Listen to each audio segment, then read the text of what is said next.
बिस्मिल्लाहिर्रहमानिर्रहीम। आज की वीडियो में हम बर्ट्रैंड रसल को एज अ प्रोज राइटर देखने वाले हैं। बहुत इंपॉर्टेंट क्वेश्चन है और पेपर्स में आ जाता है। तो आज की वीडियो में हम इंशाल्लाह 20 to 25 मार्क्स का जो आपका ये क्वेश्चन है ये कवर कर लेंगे। एज़ इट इज़ भी अगर आप नोट्स वहाँ पे ये लिख देते हैं आपके पेपर में तो ये अच्छे नोट्स हैं। बर्ट्रैंड रसल जो है ग्रेट मास्टर्स में से समझा जाता है इंग्लिश प्रोज के, यानी कि इंग्लिश के जो नसर है उसमें ग्रेटेस्ट मास्टर्स में से एक है ये। इसने रेवोल्यूशनाइज कर दिया था सब्जेक्ट मैटर को भी और मोड ऑफ एक्सप्रेशन को भी, यानी कि प्रोज में नसर में अंग्रेज़ी नसर में किन टॉपिक्स को पहले उठाया जाता था, इसने उसमें भी बहुत रेवोल्यूशन लेके आई। फिर किस तरह से चीज़ों को एक्सप्रेस किया जाता था उसमें भी इसने बहुत तब्दीलियाँ की। उसके अंदर क्या था, एक हैप्पी ब्लेंड था ग्रेटेस्ट फ़िलासफ़र और ग्रेट राइटर का, यानी कि वो एक बहुत ज़बरदस्त फ़िलासफ़र भी था, उसकी सोच भी बहुत गहरी थी, फ़लसफ़े को जानने वाला था वो, और फिर वो बहुत ज़बरदस्त राइटर भी था। तो ये जो दो चीज़ें थी ये मिलके उसने शानदार काम किया था। उसको नोबेल प्राइज़ मिला था 1950 में लिटरेचर में।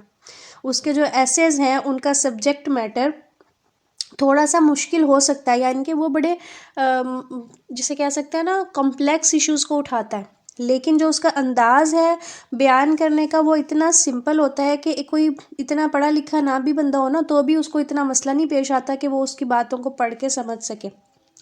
ठीक है, और ये एक ऐसी चीज़ है जो सिर्फ कुछ प्रोज राइटर्स के अंदर थी, ये हर किसी में ये होती नहीं है। जितनी खूबसूरती से जितनी क्लैरिटी से वो अपने प्रोज स्टाइल को लेके चलता है ये इंग्लिश प्रोज में हमें बहुत कम मिलता है। रसल को जो है बिल्कुल सही समझा जाता है great pros stylist 20th century का। अब आप ये लाइन को नोट करें, उसको 20वीं सदी का ग्रेट प्रोज स्टाइलिस्ट समझा जाता है और बिल्कुल सही समझा जाता है। ठीक है, किस तरह से सही समझा जाता है ये आपको सारी वीडियो में समझ आ जाएगा। ऑल दो अगरचे वो कोई एक लिटरेरी राइटर नहीं था, यानी कि अदब के लिए लिखने वाला लिखारी नहीं था, बल्कि वो वैसे ही मुख्तलिफ मौज़ूआत को उठाया करता था, लेकिन उसका जो वर्क है वो डिवोटेड है बहुत सारे प्रॉब्लम्स में जो फ़िलासफ़ी के हैं, एथिक्स के हैं, मोरालिटी, सियासत, सोशल लाइफ, ठीक है, इकोनॉमिक्स वगैरह। उसने हर ऐसे कॉम्प्लेक्स इशू पर अपना कलम ज़रूर उठाया है और इसमें जो लिटरेरी क्वालिटीज़ हैं वो हमें बड़ी इम्प्रेस करती हैं। इसी वजह से हम ये कह रहे हैं कि उसको 20वीं सदी का ग्रेट प्रोज स्टाइलिस्ट कहा जाता है। ऑफ कोर्स रसल का जो स्टाइल है वो कभी कभार थोड़ा सा मुश्किल हो जाता है एवरेज रीडर के लिए, उसको बार बार सेंटेंसेस को पढ़ना पड़ता है बात को समझने के लिए, क्योंकि ज़ाहिर है वो कॉम्प्लेक्स इश्यूज़ को उठाता है तो फिर उसको थोड़ा सा आपका दिमाग लगा के समझना पड़ता है।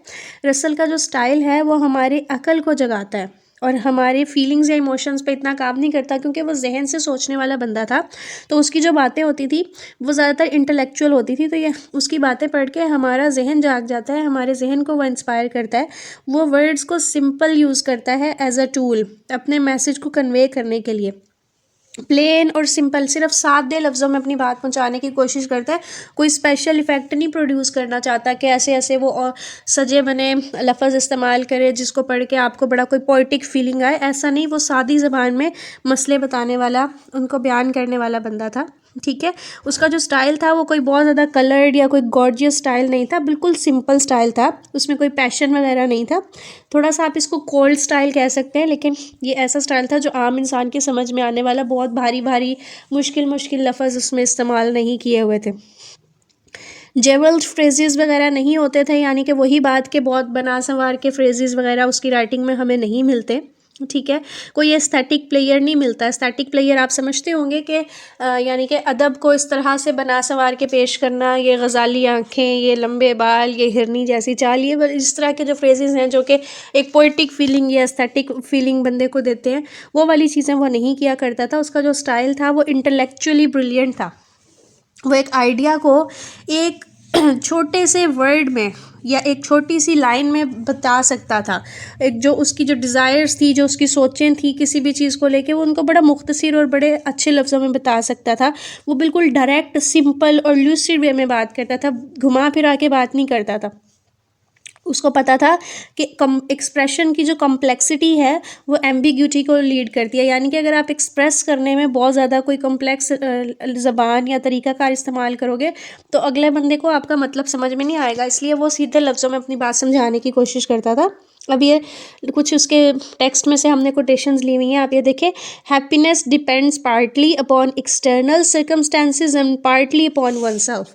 कितनी गहरी बात और कितने सादा लफ्ज़ों में उसने कर दी है कि जो आपकी खुशी है वो जितनी बाहर के चीज़ों पर डिपेंड करती है उतनी ही आपके अंदर के सेल्फ पर डिपेंड करती है कि आप अपने अंदर से कैसे हैं।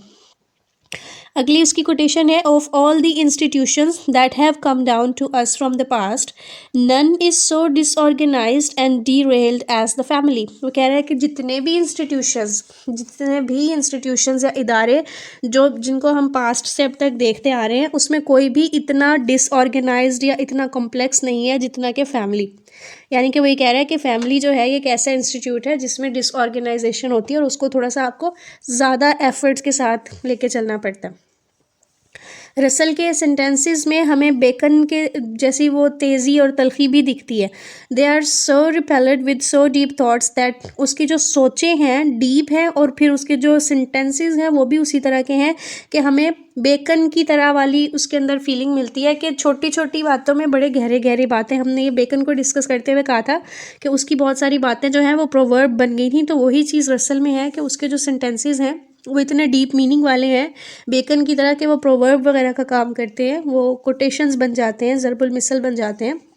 जैसे कि देखें, extreme hopes are born of extreme misery. वो ये कह रहा है कि अगर आप बहुत ज़्यादा तकलीफ़ में होते हैं ना तो ही बहुत ज़्यादा बड़ी बड़ी आपकी उम्मीदें बन रही होती हैं। बंदे को और कुछ नहीं होता बुरे हालात में तो कम से कम उम्मीद ही होती है जो उसको ज़िंदा रखती है। तो एक्सट्रीम होप्स जो हैं वो एक्सट्रीम माइजरी से निकलती हैं। अगली वो बात करता है, one of the most powerful sources of false believe is envy. Envy क्या होता है? आपकी जेलसी, आपकी दुश्मनी। तो वो ये कह रहा है कि मोस्ट पावरफुल जो सोर्स है फॉल्स बिलीव का, झूठे अकायद का, वो क्या है? एनवी। आपको अगर किसी से नफ़रत है, किसी के साथ आपकी दुश्मनी है ना, तो उसके हवाले से आप गलत बिलीव्स भी पाल लेंगे, गलत बातों पे भी यकीन कर लेंगे। सिर्फ अगर दुश्मनी होगी ना तो आपकी अकल ख़त्म हो जाएगी, फिर आप सुनी सुनाई भी गलत बातों पे भी यकीन कर लेंगे।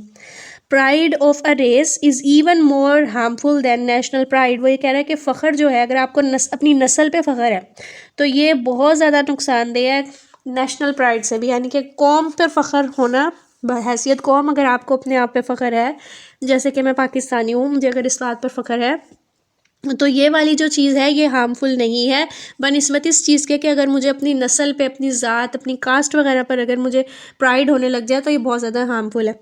तो रसल की जो कोटेशंस हैं वो अक्सर बाइबल से, शेक्सपियर से, रोमन या ग्रीक राइटर से लिए हुई हैं, लेकिन वो उनको बड़ा हारमोनियस वे में अपने टेक्स्ट में लेके आता है कि हमें बड़ा खूबसूरत लगता है। बिब्लिकल फ्रेजेस और कोटेशंस जो हैं वो सब्लिमिटी लेके आते हैं उसकी प्रोज में, और उसका जो स्टाइल है उसको बड़ा स्कॉलरली स्टाइल बना देते हैं। रसल मैनिपुलेट करता है एल्यूसिवनेस को in order to make his ironical onslaught more effective. वो इस तरह की जो चीज़ें हैं, ठीक है, वो उनको इस्तेमाल करता है और कहीं ना कहीं आयरॉनिकल बातों को भी, आयरनी भी हमें उसकी चीज़ों में मिलती है और उसको मज़ीद इफ़ेक्टिव बनाने के लिए भी वो मैनिपुलेशंस वगैरह वर्ड्स की, फ्रेजेस की करता रहता है। आयरनी एक प्रिंसिपल इंस्ट्रूमेंट है उसके स्टाइल का। आयरनी क्या होता है? तंज। वो आयरनाइज करता है सो कॉल्ड मॉडर्न माइंडेड लोगों को, ठीक है। उसके ऐसे हम डिस्कस कर चुके हैं, वहाँ पर हमने देखा था Russell make frequent use of wit and humour. वो मतलब तंज और मजाक का इस्तेमाल करता है, लेकिन उसका जो मजाक है वो प्योरली फ़न या फ्रॉलिक नहीं है कि आपको उसमें कोई बहुत ही ज़्यादा कोई फ़न या मज़ा आने वाला है, ठीक है। वो कहीं ना कहीं विटी फ्रेजेस वगैरह इस्तेमाल कर लेता है, लेकिन उसका जो सब्जेक्ट मैटर है वो सीरियस नेचर का ही रहता है। रसल चेस्ट प्रोज लिखता है और रैशनलिस्टिक अप्रोच है ज़िंदगी के बारे में उसकी। वो डीप थिंकर है और साइंटिफिक मूड होता है उसका, तो यही चीज़ें हमें उसके स्टाइल में मिलती हैं, गहरी सोच, साइंटिफिक चीज़ें। तो ये जो चीज़ें हैं ये उसकी स्टाइल को एक्सट्रीम लाइक कंटिन्यूटी और क्लैरिटी दे देते हैं। जैसे कोई चश्मे का साफ शफाफ पानी आराम आराम से गिर रहा है और वो अपना असर डाल रहा है। उसका जो मेन कंसर्न है वो ये है कि वो अपने आइडियाज़ को रीडर पे कन्वे करे, ठीक है। इसलिए उसका जो स्टाइल है वो ही उसकी पर्सनालिटी को भी शो करता है। उसका कंसर्न भी यही था कि वो अपने आइडियाज़ को कन्वे करे, और यही चीज़ उसके एसेज में होती है कि वो सिर्फ अपने आइडियाज़ को कन्वे करना चाहता है। वो कोई उसका मकसद ये नहीं है कि वो आपको कोई एस्थेटिक प्लेयर दे, वो आपको कोई फ़न प्रोवाइड करे, नहीं। उसका जो मेन मकसद है ज़िंदगी में अपने आइडियाज़ को कन्वे करना, वही मकसद वो अपने एसेज को राइट करते हुए सामने रखता है। तो हम ये जो एक कोटेशन है, ये एक जो लाइन है कि स्टाइल जो है वो इंसान को डिफ़ाइन करता है, इंसान का स्टाइल, तो यही चीज़ हमें लॉजिकली उसके ऊपर बिल्कुल फिट होती नज़र आती है कि उसका जो एसेज लिखने का स्टाइल है वो उसकी ज़ात को, उसकी पर्सनालिटी को डिस्क्राइब करता है। रसल जो है वो लंबे सेंटेंसेस बनाता है अपनी फीलिंग्स को निकालने के लिए, अपनी फीलिंग्स को बताने के लिए। वो डीपली सोचता है और एक्सप्रेस करता है अपने मैटर्स को लॉजिकल मैनर में। उसके जो सेंटेंसेस हैं वो लंबे होते हैं, लेकिन उसमें सोच की जो एक लिंक है वो कहीं पे ब्रोक नहीं होता, कि ये नहीं है कि बात कहाँ से शुरू हुई और एंड कहाँ पे हो रही, दरमियान में कोई मतलब ही नहीं समझ में आ रहा, ऐसा नहीं है। जितनी भी सबऑर्डिनेट क्लॉज हैं, अगर आपने ग्रामर या फिर लिंग्विस्टिक्स में ये टर्म पढ़ी हो सबऑर्डिनेट क्लॉज, तो आपको पता होगा कि एक प्रिंसिपल क्लॉज और सबऑर्डिनेट क्लॉज वाले रूल्स होते हैं, कि यानी कि मेन जो बात की जा रही है फ़िक्रे में वो प्रिंसिपल क्लॉज होता है, और उस फ़िक्रे को जो आगे सपोर्ट करने वाला फ़िक्रा होता है उसको सबऑर्डिनेट क्लॉज कहते हैं। तो जो सारी सबऑर्डिनेट क्लॉजेज़ हैं वो मेन क्लॉज या प्रिंसिपल क्लॉज की तरफ मूव करती हैं, तो जो मेन सेंस है फ़िक्रे की या पैराग्राफ की या सेंटेंस की वो ख़राब नहीं होती। कोई पार्ट जो है सिंटेक्स का लूज़ नहीं होता, यानी कि ग्रामेटिकल ग्रिप उसकी काफ़ी है। रसल जो है वो मेटाफर्स या सिमिलीज़ का इस्तेमाल नहीं करता। वो ये कहता है कि ये तभी लगाने चाहिए जब आपको ज़रूरत हो, ठीक है। ये तशबीह, इस्तिआरे वगैरह इस तरह की चीज़ें वो इस्तेमाल नहीं करता। ये तभी इस्तेमाल हो जब इनकी ज़रूरत हो, और वो अपनी जो आर्ट है उसमें रिटोरिक एम्फसाइज यूज़ करता है, यानी कि चीज़ों को सिंपल लेके चलो। इस तरह से बम्बार्डमेंट ऑफ लैंग्वेज या इस तरह की ऑर्नामेंटल लैंग्वेज वगैरह इस्तेमाल ना करो कि एग्जैजरेशन हो, जो रियलिटी है उसको उसी तरह से लेके चला जाए। रसल जो है ये हमेशा आर्ग्यू करता है his case in a strictly logical manner. जो भी बात है उसको वो बड़ा लॉजिकली और स्ट्रिक्टली फॉलो करता है कि उसने लॉजिकल मैनर में ही लेना है, और उसी के हवाले से वो लेके चलता है। वो जहाँ तक पॉसिबल हो सके वो अपने रीडर्स को किसी डाउट में नहीं छोड़ता कि वो क्या कहना चाह रहा है, यानी कि वो पूरी कोशिश करता है कि वो अपने पॉइंट ऑफ व्यू को क्लियर करें, और वो स्ट्रेस डालता है इस बात पर कि अकल की ज़रूरत है, अकल को साथ लेकर चलना चाहिए, which he calls scepticism of all spheres of life.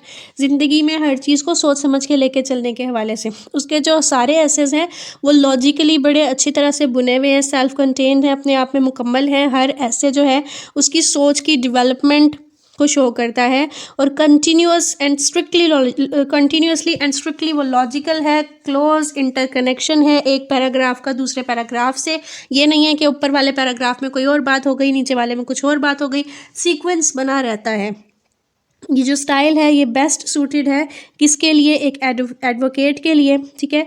Russell जो है वो सिर्फ एक फ़िलासफ़र नहीं थे, वो मैथमेटिशियन थे, वो लॉजिशियन थे, ठीक है, वो प्रोज राइटर थे, वो सियासत में भी थे, वो बहुत सारी चीज़ों में थे। तो ये जो उनका स्टाइल है वो उनको बेस्ट सूट करता है और उनकी पर्सनालिटी को भी बताता है। कोई सुपरफ्लू चीज़ नहीं है, यानी कि कोई ऐसी मुबहमपन नहीं है, ऐसा नहीं है कि बात कुछ समझ में नहीं आ रही है या कि मीनिंग कन्वे नहीं हो रहा। बिल्कुल एक खूबसूरत ज़बरदस्त स्टाइल है उनका, आसान लफ्ज़ों में आम बंदे को समझ आने वाला। कंक्लूड हम इस तरह से कर सकते हैं कि रसल जो है ग्रेट प्रोज राइटर्स में से एक है, लास्ट सेंचुरी जो पिछली सदी गुजरी है उसके। उन्होंने लिखा है तकरीबन हर किस्म के सब्जेक्ट पर बड़ी फोर्स के साथ, बड़े कॉन्फिडेंस के साथ। वो तब तक कलम नहीं उठाते थे जब तक किसी भी मामले को वो अच्छी तरह से स्टडी नहीं कर लेते थे, और जब वो स्टडी करके हर तरह से उसके ऊपर फिर बात किया करते थे तो उनकी बातें हमेशा एक कंप्लीटनेस वाला तासुर देती थी। वो फिर कोई डाउट नहीं छोड़ती थी, वो एक टॉपिक को हर पहलू से कवर करने की कोशिश करते थे बड़ी ग्रेट फोर्स और कॉन्फिडेंस के साथ। और उनकी जो यूनिटी है सोचों की, वो उनके स्टाइल में भी हमें नज़र आती है कि जितनी वो स्ट्रॉन्ग सोच के मालिक थे उसी तरह से वही यूनाइटी ऑफ स्टाइल उनके एसेस में हमें दिखता है। तो ये था आज का topic, Bertrand Russell as a prose writer. अगर इसके हवाले से आपका कोई क्वेश्चन हो तो आप मुझसे पूछ सकते हैं। आप कोशिश करूँगी कि वीडियोज़ रोज़ की रोज़ आए। मेरी कुछ कमिटमेंट्स थी जिसकी वजह से मैं टाइम नहीं दे पा रही थी। आपके पेशेंस का बहुत शुक्रिया। दुआ में याद रखिएगा। अस्सलाम वालेकुम।